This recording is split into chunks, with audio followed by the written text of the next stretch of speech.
අද මං හදලා තියෙන්නේ බත් සහ පලා වර්ග එකතු කරලා රසබරස තෝස වර්ගයක්. අපි බලමු මේ රසවත් ලෙස මේ තෝස එක අපි හදාගන්නේ කොහොමද කියලා. ඒ වගේම තමයි තෝස එක කන්න රසබරස සම්බෝලෙකුත් හැදුවා. අපි බලමු මේ ඔක්කොම හදාගන්න මොනවද අවශ්‍ය කරන්නේ කියලා.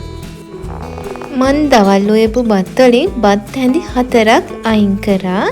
ඒ වගේම තමයි සුදු කැකුළු හාල් කැටයක් පෙඟෙන්න දැම්මා. මේ 4 දෙනෙකුට ඇති වෙන ප්‍රමාණයට තමයි මම මේ අරගෙන තියෙන්නේ. ඒ වගේම දැන් මං කඩාගත්තු පලා වර්ග ටික හොඳට සෝද ගන්නවා. ගන්න එළවලු ටිකත් මං සෝද ගන්නවා. ඔයාලට කන්න කැමති පලා වර්ගයක් ගන්න පුළුවන්. මම මෙතන පලා වර්ග දෙකක් අරන් තිනා නිවිතිය එකක් කුණුයි. අපි දැන් බලමු ගන්න ඕන අමුද්‍රව්‍ය සම්පූර්ණම මොනවද කියලා. සම්බෝලෙට ගන්න එක මම පස්සේ කියන්නම්. මුලින්ම මම කියන්නම් තෝස් එක හදා ගන්න ඕන දේවල්. උයාගත්තු බත් හැඳි 4යි, මිරිස්, සුදු ලූණු, තක්කලි, ඔයාලා කැමති කොළ වර්ගයක්, කැරට්, සුදු කැකුළු, පෙඟෙන්න දාපු හාල් ටික. මේ ටික තමයි ඕනේ. තව බිත්තරයක් ඕනේ, පාන් පිටි ඕනේ. පෙඟෙන්න දාපු හාල් ටික මුලින්ම එකතු කරගන්න. බත් ටික එකතු කරගන්න. දැන් ලූණු, මිරිස්, තක්කලි, පාන් පිටි, බිත්තරයක්, ලුණු මේ ටික ඔක්කොම එක බෙන්ඩර් එකකට එකතු කරගන්න. ඒ ඔක්කොම එකතු කරගෙන හොඳ පේස්ට් එකක් එන විදිහට හොඳට බ්ලෙන්ඩ් කරගන්න. ඔයාලා කැමති ඕනම පලා වර්ගයක් ගන්න පුළුවන්. බිත්තරත් මම ගත්ත එකක්. ඔයාලට කැමති නම් බිත්තර දෙකක් හරි තුනක් හරි ගන්න පුළුවන්. බිත්තර වැඩි වෙන තරමට හරිම රසයි. කියන්නේ බිත්තර දෙකක් හරි තුනක් හරි තමයි ගන්න පුළුවන්. මේ ටිකත් මම එකතු කරගන්නවා. මං වතුර ටිකකුත් එකතු කරගන්නවා. මොකද මං ගත්ත එක බිත්තරයක් නිසා. අනිත් එක තමයි මේ සම්බෝල හදාගන්න මම ගාගත්තු පොල් ටිකයි, තක්කලි, ලූණු, සුදු ලූණු, වේලිච්ච මිරිස් මේ ටිකත් මම හොඳට බ්ලෙන්ඩ් කප් එකකට දාලා හොඳට පේස්ට් එකක් එන විදියට හදා ගන්නවා. ඒ වගේම තමයි දැන් මම හදාගත්තු තෝස මිශ්‍රණය බලන්නකෝ. මෙන්න මේ ඝනකමට එනකන් අපි මේ පේස්ට් එක හදා ගන්න ඕනේ. හරිම ලා කොළ පාටකට ඇවිල්ලා තියෙනවා. කොළ වර්ග එකතු කරගත්තු නිසා ඔයාලා කැමති ඕනම කොළ වර්ගයක් එකතු කරගන්න පුළුවන්.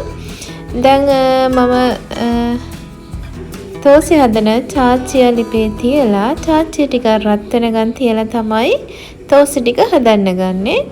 පාන් පිටි මං ගත්ත ග්‍රෑම් 150ක් ඒ හාල් කැටයකට බත් හැඳි 4කට තමයි පාන් පිටි ග්‍රෑම් 150ක් ගත්තේ. මේ ගත්තු ප්‍රමාණය මං හැදුවා තෝස 12ක්.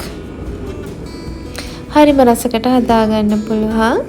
ඉතින් මේ බලන්නකෝ අරගෙන තියෙන තෝස මිශ්‍රණය කොයිතරම් ඝන ප්‍රමාණයකටද අපි ගන්න ඕනේ කියලා. ගොඩක් දියාරුවට ගන්න එපා.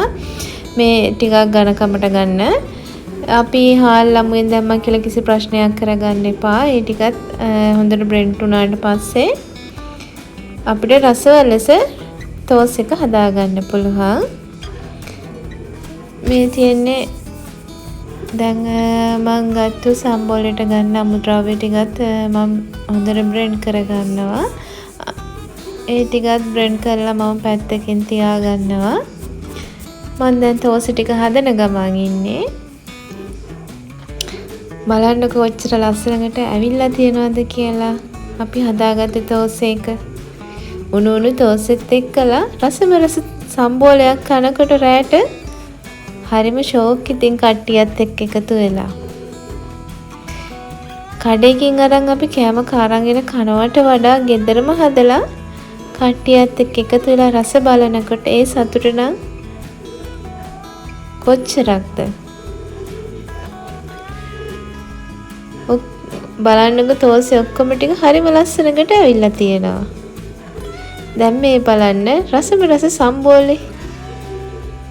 සම්බෝලෙත් හරිම රසකට ඇවිල්ලා තියෙනවා.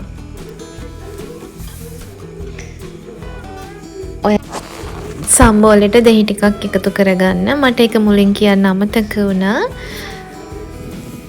දැන් මං තෝසෙ ටික හදලත් ඉවරයි. සම්බෝලේ හදලත් ඉවරයි. හරිම රසයි. ඉතින් ඔයාලත් මේ විදිහට හදලා මේ රසම රස තෝසෙකේ රස බලන්න. ඔයාලා හැමෝටම සුබ දවසක්.